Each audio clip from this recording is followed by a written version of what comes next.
So tonight, we are doing biblical humanism and the dialogical community. And so what we're going to see, let me just edit my, all the things that are on my screen. Hold on. There we go. So I'll do one last review of I and Thou, just to get us in an I and Thou state of mind. And then I want to spend about a half an hour, even maybe 35 minutes, talking about sacrifice, dialogue, and biblical humanism for Buber. It's a really interesting idea, and there are a lot of takeaways that we consider as we pursue dialogical communities together. We'll have a breakout room. We'll return to the main session, and then I have two texts that I lifted up from what you read today. We'll do a little bit of textual analysis, and then I have some broader questions for your breakout rooms. And then we'll spend the rest of the night talking together about Buber, life, and where we go from here.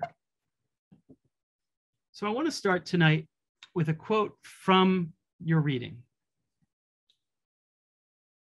Buber writes, "Even those communities which call their spirit their master and salvation their promised land, the religious communities, are community only if they serve their Lord and Master in the midst of simple, unexalted, unselected reality, a reality not so much chosen by them as sent to them, just as it is.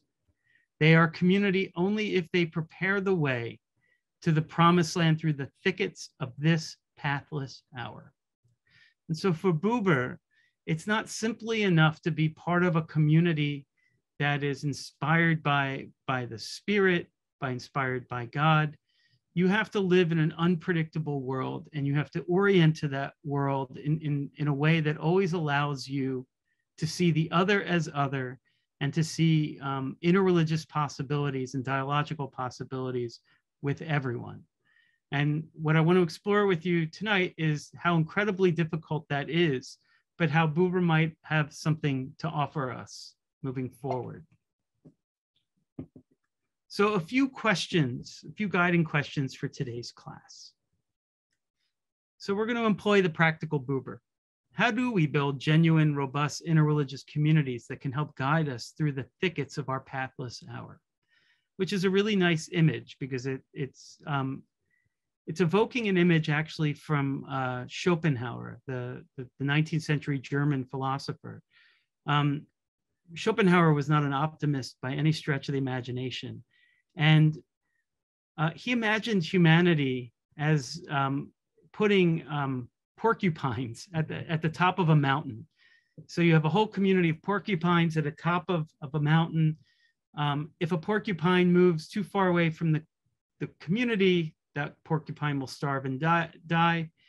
But if you're too close, you're going to poke one another.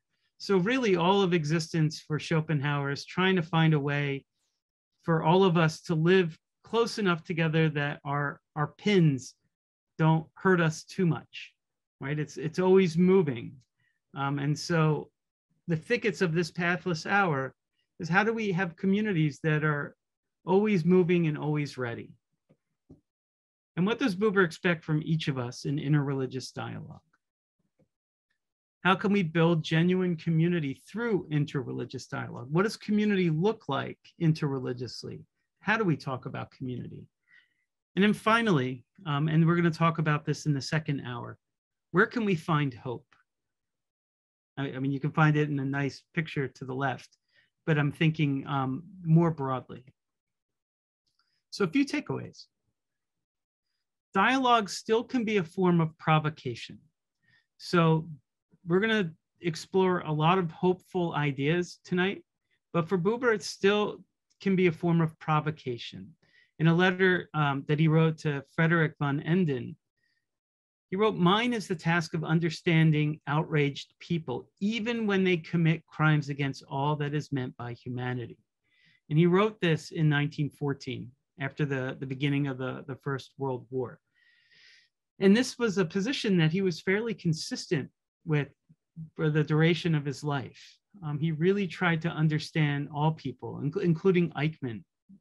He had a very controversial stance during the Eichmann trial in that he didn't think Eichmann should have been put to death.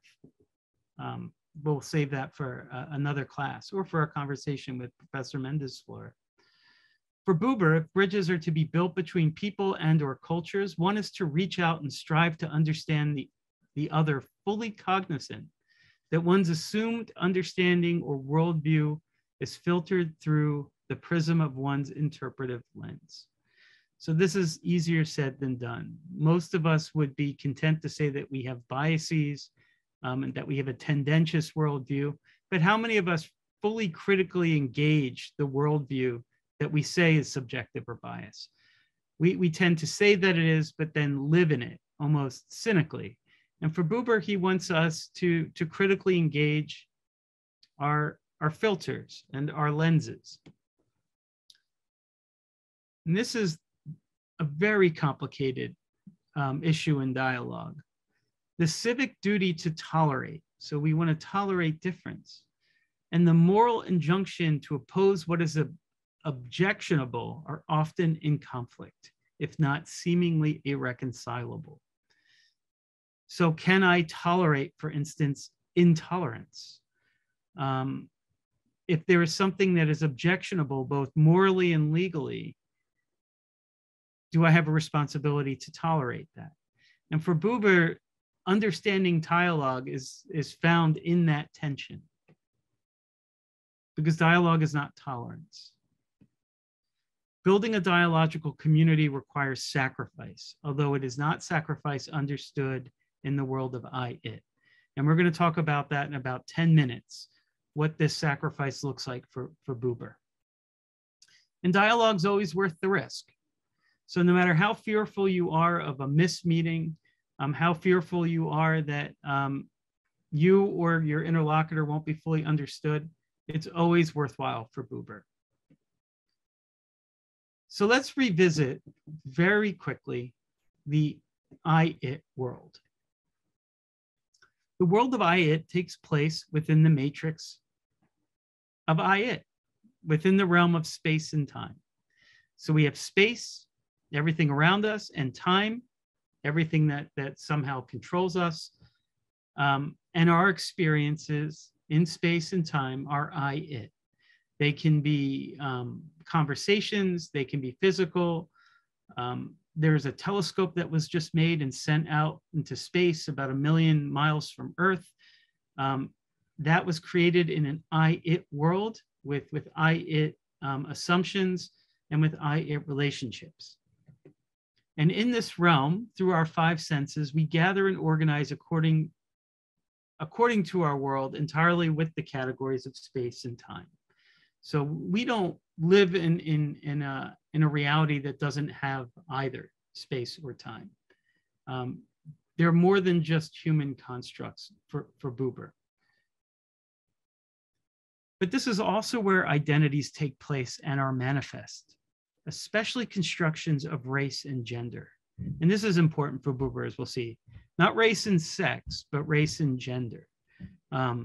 So the idea of something that is feminine and masculine, the idea that human beings can be understood and divided into races. We know the history of these things, or at least a lot of us try to study it and understand it, but we know that they're not biological. We know that these identities were created either for economic or political or for hateful reasons.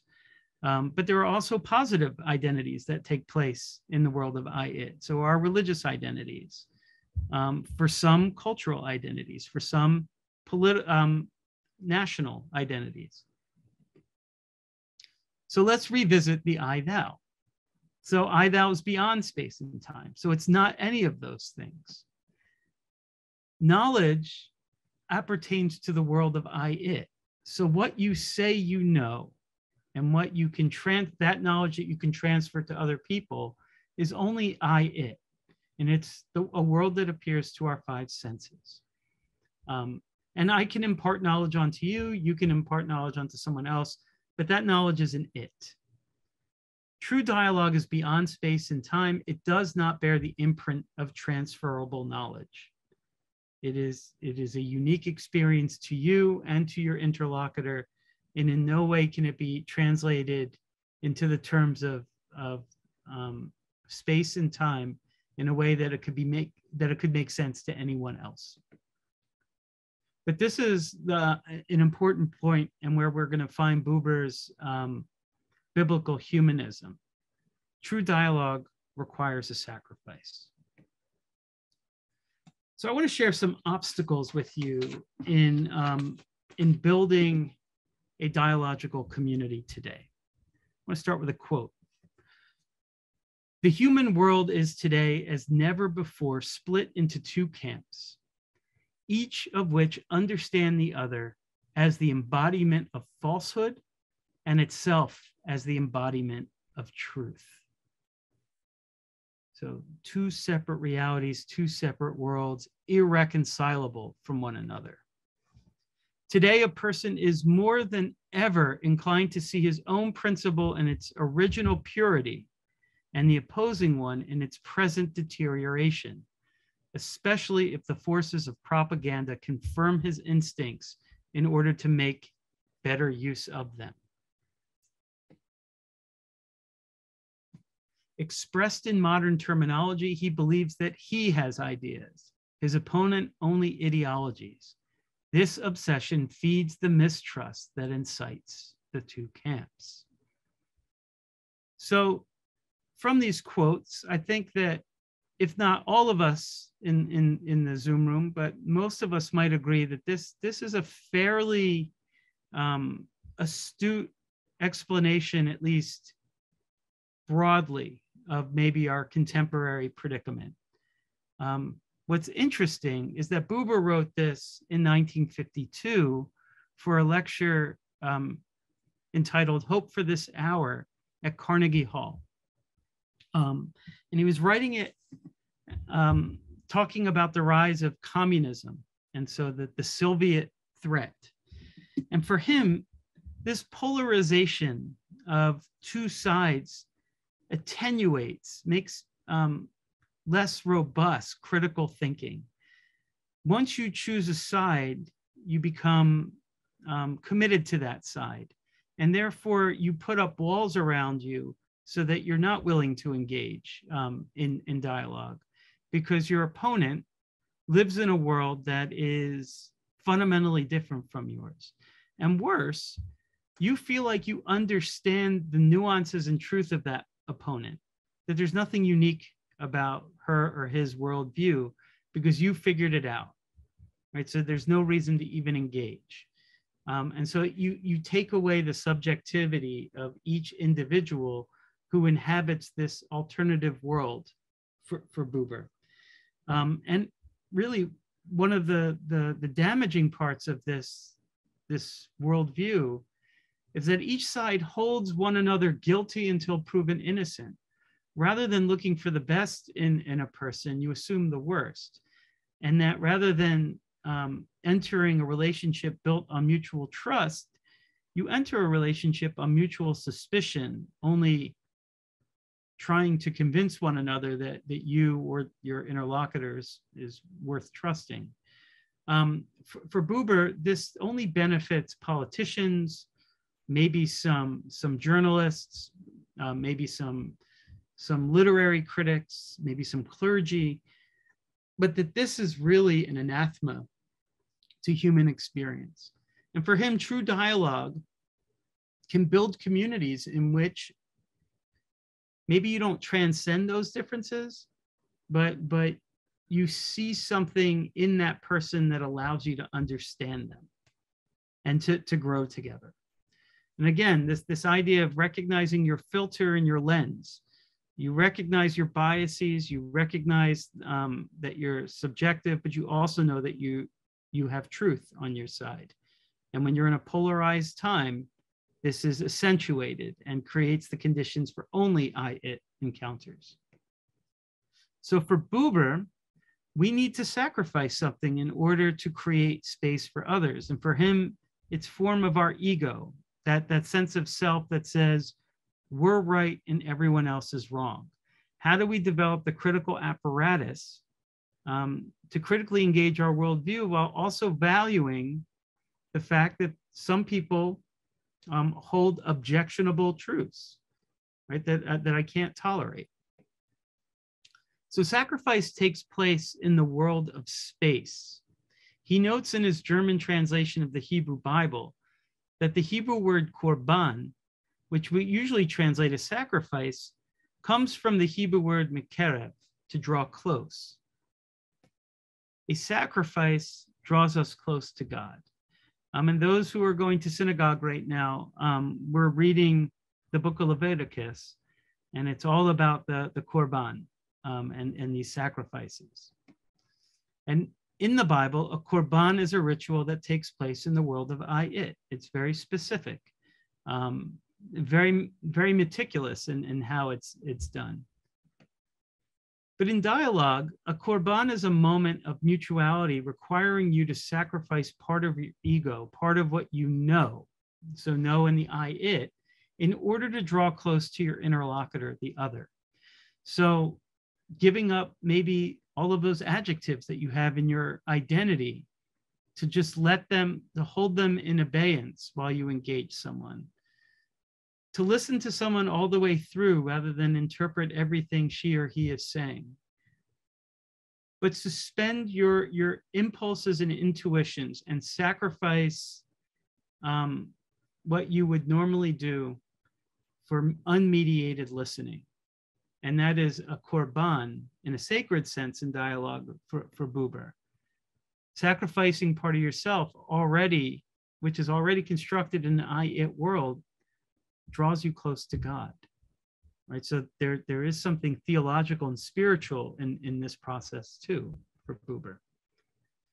And the work of sacrifice, it comes from the famous phrase in the Hebrew Bible, you should love the neighbor as yourself.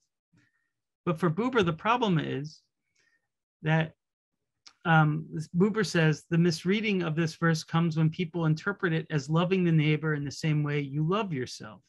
So that's not really sacrificing your ego. That's actually elevating it to see yourself in others. You are imposing your understanding of love onto your neighbor. And for Buber, that's not what the commandment is telling you.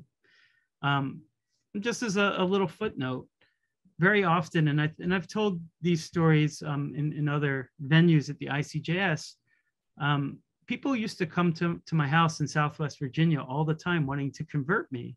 And it was based on their understanding of love. It was a love that ultimately wanted to love me out of existence as me. That the sharing of that love was, I have a gift, I want to give it to you so that you can be more like me. That's how I interpreted it. That's obviously not the most charitable way of looking at it. And for Buber, that's a problem. He's actually taking Hillel's version of the golden rule. Rather than do unto others as you'd want done to yourself, don't do unto others as you wouldn't want done unto yourself. The risk is that people can lose sight that the neighbor is a different and unique person, and you have to hold that as true. That person could be seen as a reflection of our own self-conception if we're loving that person as we love of ourselves. So we have to reorient our ego for the sake of community. Instead, the phrase should be translated as, you shall love the neighbor, he or she is like you, but not the same as you.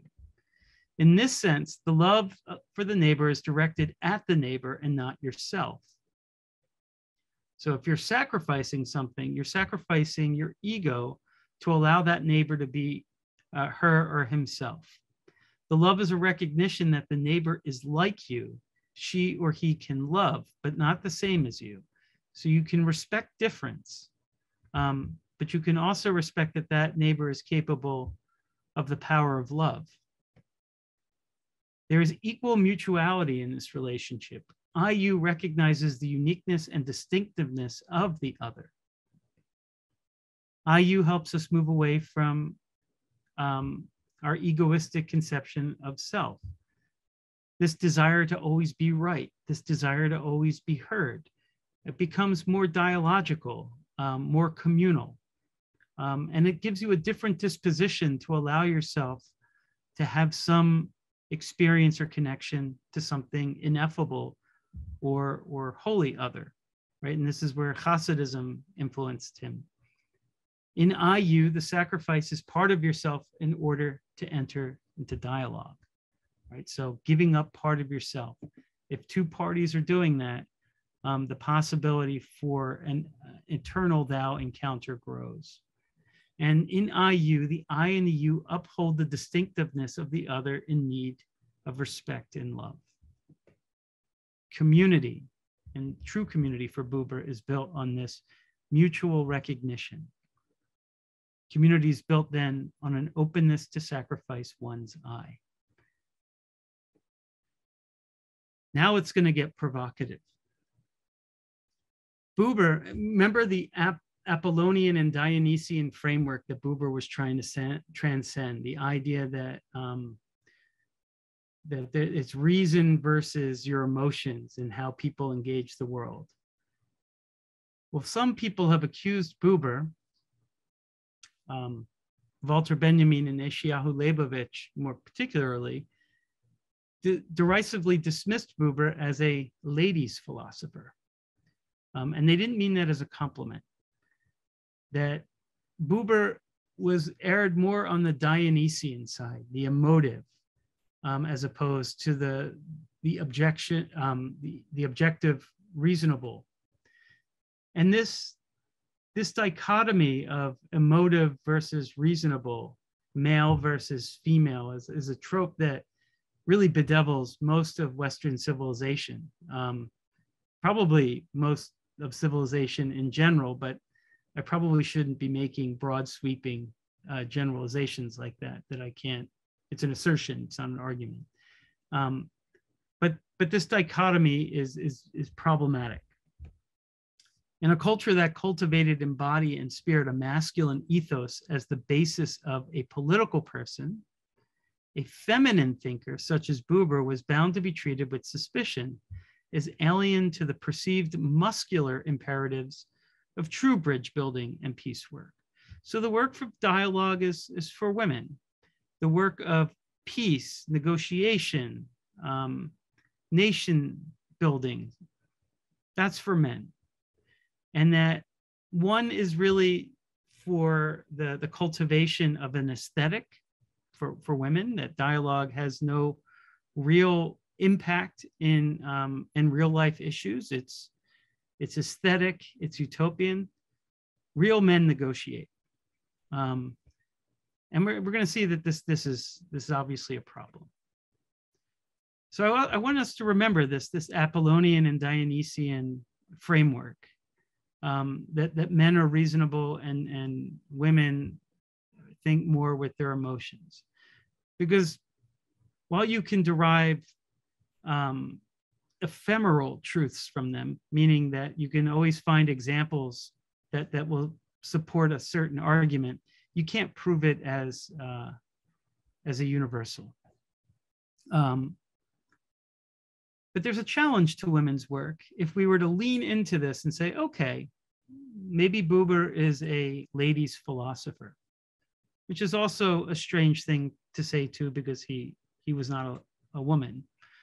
The impulse to reach out to the other is born of an inner conviction that an empathetic identification with the other's Lebenswelt, which is a really lovely word, life as lived, as experienced by the other, is essential to a politics that seeks to solve conflict rather than merely contain it.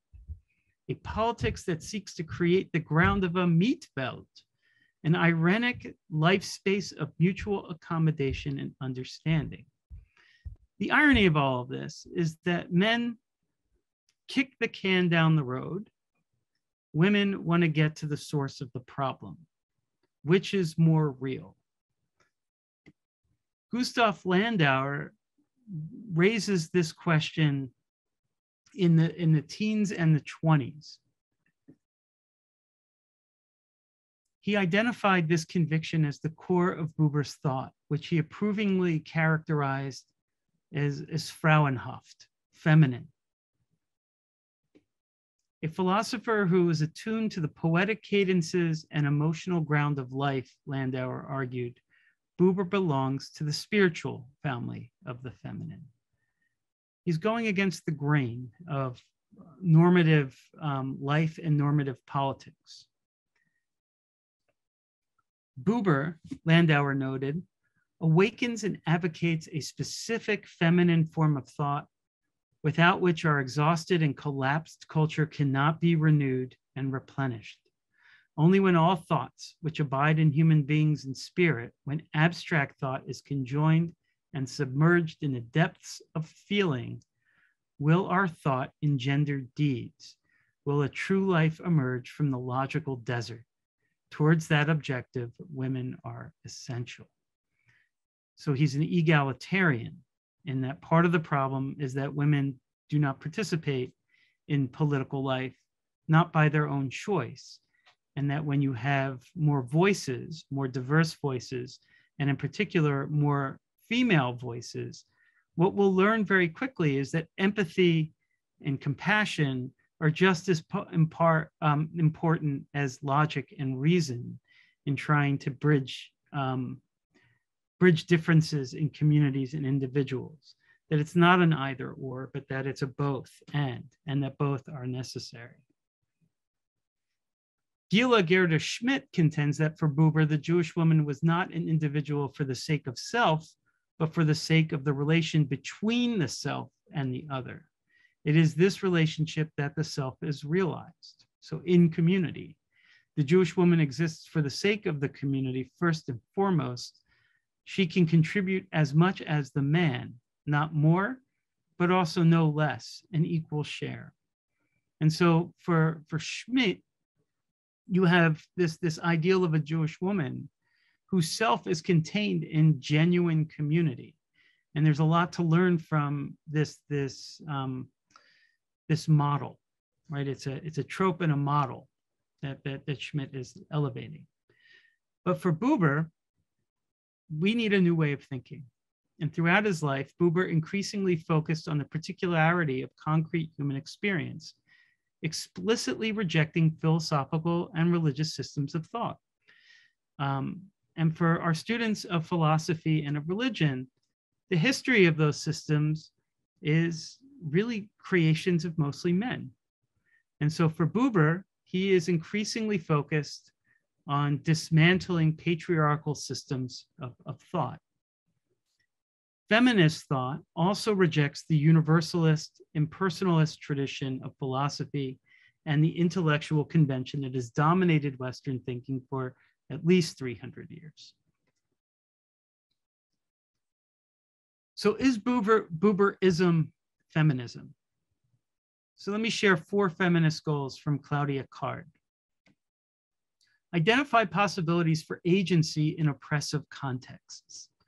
So once we figured out that a context is oppressive and we figured out who benefits from this context and who's persecuted in it, we then have to figure out how we understand agency and choice, how we understand authenticity and difference, what people can cultivate identities based on their own, and who are the people who have to develop identities in response to other people, in response to being persecuted, in response to being afraid. And so you have to identify that in each context if you are a feminist. You have to seek modes of resistance that make women's survival and deeds worthwhile. And so again, it's finding the problem, but also resisting it so that everything is recognized and dignified. Pursue personal and communal ideals that acknowledge women's history and provide basis for pride. So in oppressive contexts, those conditions for pride are narrowed. We need to find ways to share pride, not just individually in communities, but collectively shared as a broader community we need to find a way for all of us to have pride in women's history if you're a feminist. And this is critical. Avoid becoming what we despise. One of the really tragic paradigms of the study of history is that the persecuted persecutor paradigm can be reversed very easily, and the persecuted could become the persecutor and vice versa. And the best way to defeat your enemy, right, is not to become like your enemy, but even better, not see them as the enemy at all. Right? So avoid becoming what we despise. So for Buber, dialogue was a revolution, and the biblical, or in Hebrew, humanism was the response. I don't know why I have a picture of him reading the newspaper. I just thought the idea of like reading the Bible and the newspaper together is a revolutionary response. I could be wrong. I also like the hat. What the Bible has to tell us, and what no other voice in the world can teach us with such simple power, is that there is truth and there are lies, and that human life cannot persist or have meaning save in the decision on behalf of truth and against lies. The truth of the Hebrew Bible for Buber is a command to act before God with purpose and intention at all times, whether at home or in the public sphere. Right? So remember his Hasidic influence that you need to be able to pray in the marketplace. One should read it not because of its literary, historical, or national values, important though these may be, but because of the human patterns demonstrated. The Bible, the Torah struggles. There are contradictions in the Bible. The Bible interprets itself. And we start to see human patterns that connect us to it in a way that allows us to live, for Buber, a more authentic religious life. Remember, there are the ideas that get suppressed by religion, but the Bible also has those ideas that can liberate religion. So this is where the core of the argument is, biblical compassion. As inflected by a feminine sensibility, dialogue is an act of compassion, rachmanut in Hebrew, which significantly is derived from the Hebrew term for womb, rechem.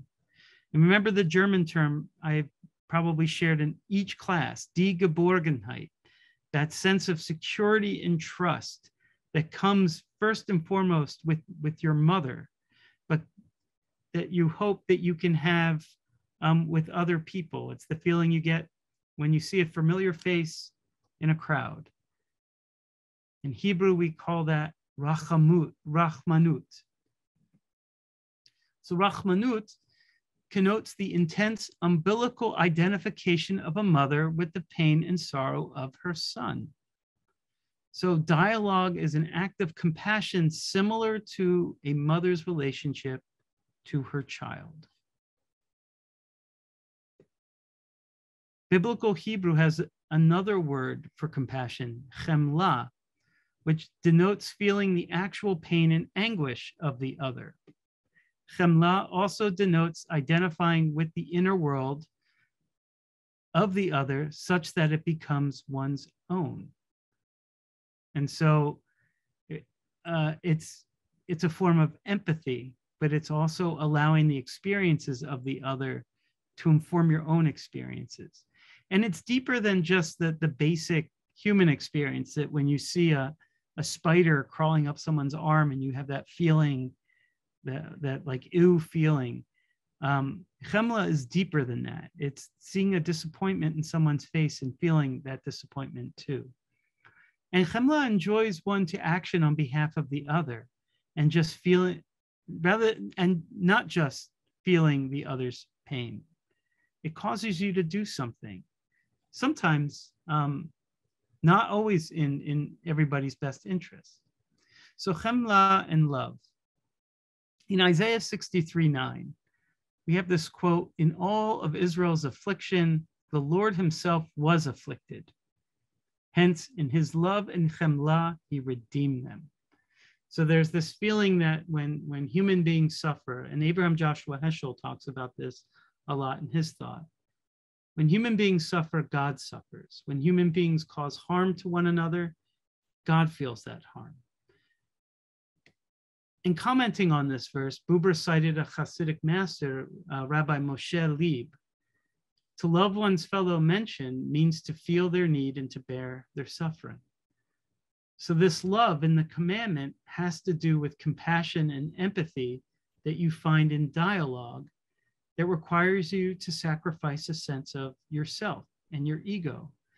And the accusation by Benjamin and Leibovich is that in doing such an act, you are entering the world of the feminine and you are engaging in ladies' thought.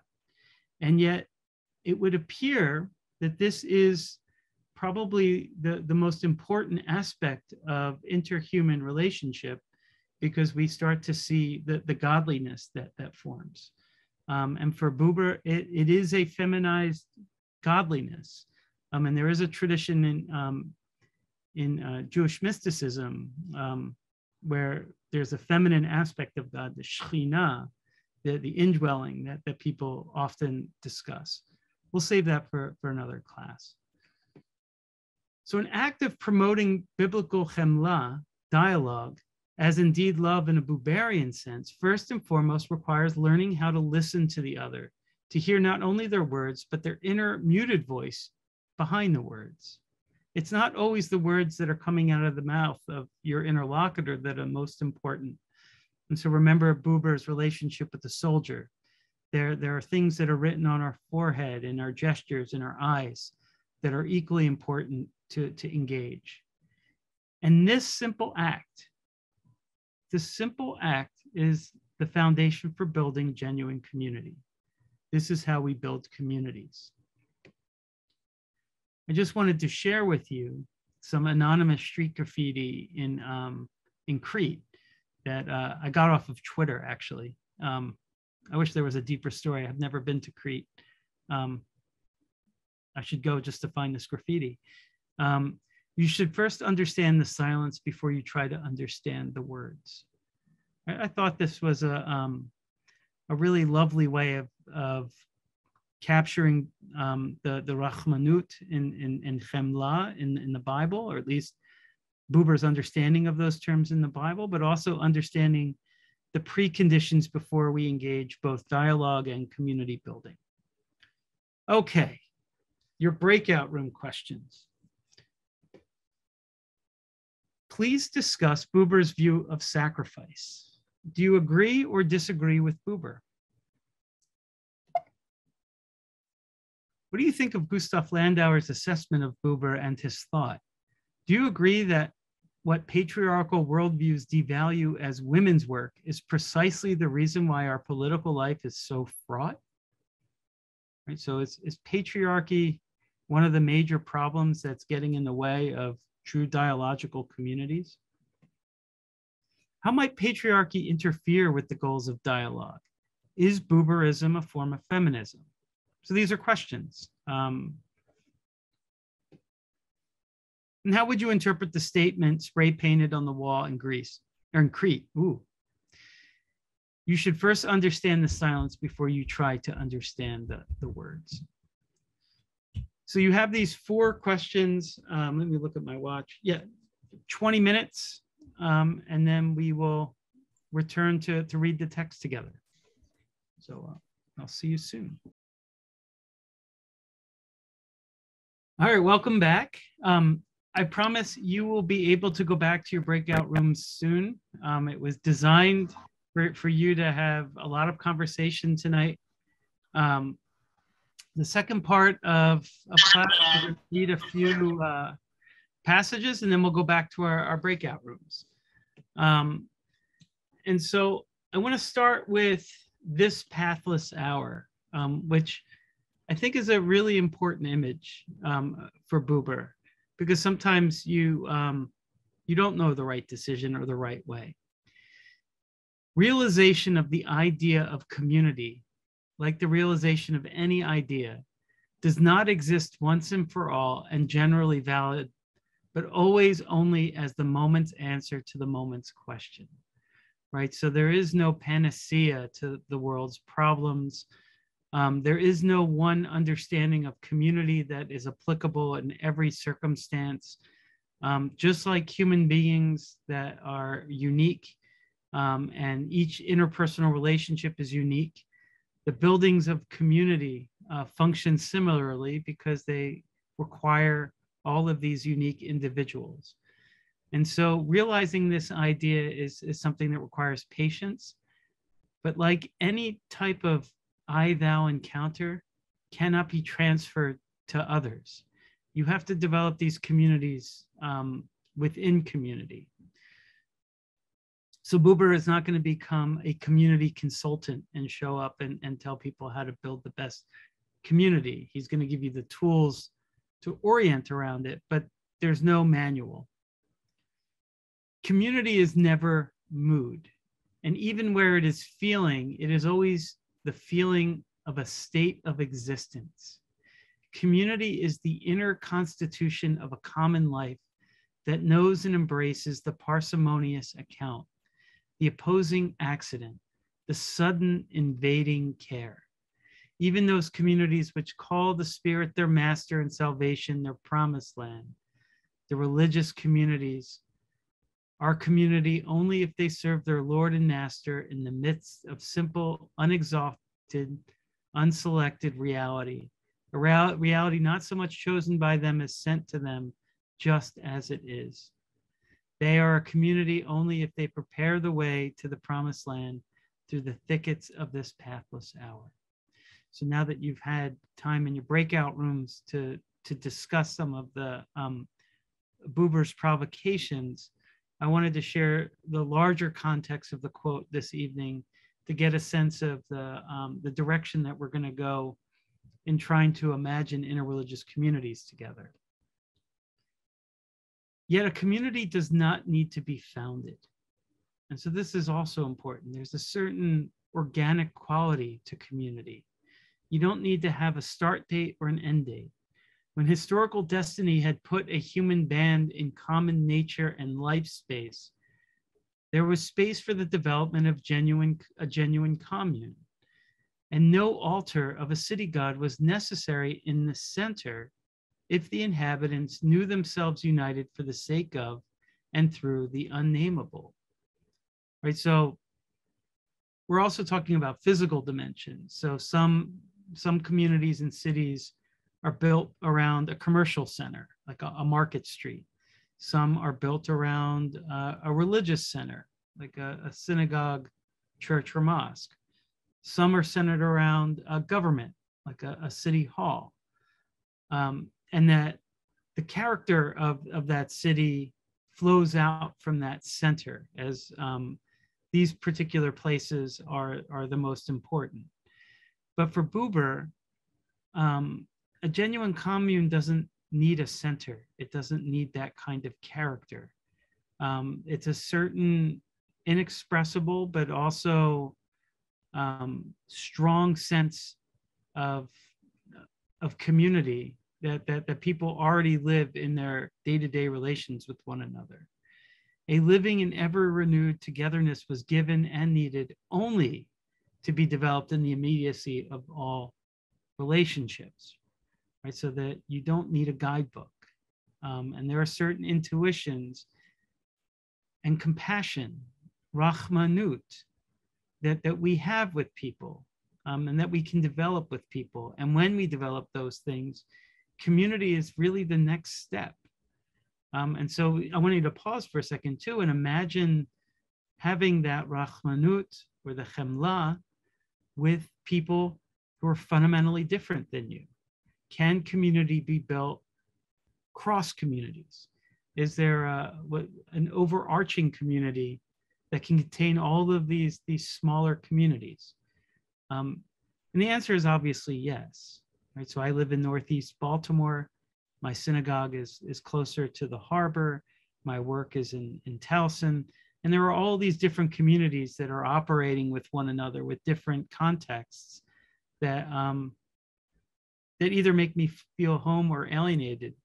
but I have a certain disposition to them, with the hope of creating a community where all of those small communities could be under the umbrella of a bigger one. The common concerns were deliberated and decided in common, and in most favorable cases, not through representatives, but in the gathering in the marketplace, in the unification experienced in public, radiated out into each personal contact.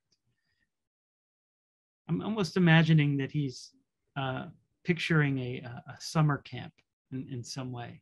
I'm not shilling for summer camps right now, but I think that that's the sort of understanding of community that they try to teach, or some summer camps. But the most essential must be that the process of the formation of community must continue into the relations of communities to each other. And this is the part that I wanted to stress. Only a community of communities may be called a communal being, right? So it's not making us all like one another. It's in fact, all of the different communities that we inhabit create dialogical dispositions and contexts that allow for the possibility of a larger communal being. And I think this was something that we may have shared, or I may have shared in other classes, that in an interreligious context, there are aspects of me that I'm more excited to share than I am in my synagogue community, or in my work community, or in my family, right? So these are all different contexts in which we understand community. And there are certain rules that we've created within those communities that are representative of ourselves, but only a community of all of these communities in which we can see each other as part of this community can be called a communal being. So I want to go back into our breakout rooms for another 20 minutes before we have our plenary. Discuss the sentence, only a community of communities may be called a communal being. How do you think it relates to I-thou relations? What does that mean to you? Do you agree, disagree? Buber demands a lot. So what do you think is the best way for people to think and engage with one another dialogically? How do we live in one community and dialogically engage others? What do you think people's biggest fears are in engaging others in dialogue? So I went for an easy question toward the end. But then finally, where do you find hope in all of this? Hope is one of those unique verbs that we use in the present, or even in the past, and it always denotes the future. And there's something remarkable about this verb, hope. And so in your groups, where do you find it? In anything, because that hope is what's going to allow for the type of communal being that Buber is looking for. So we'll come back in 20 minutes, and then we'll open up the conversation to the group. All right, welcome back, everyone.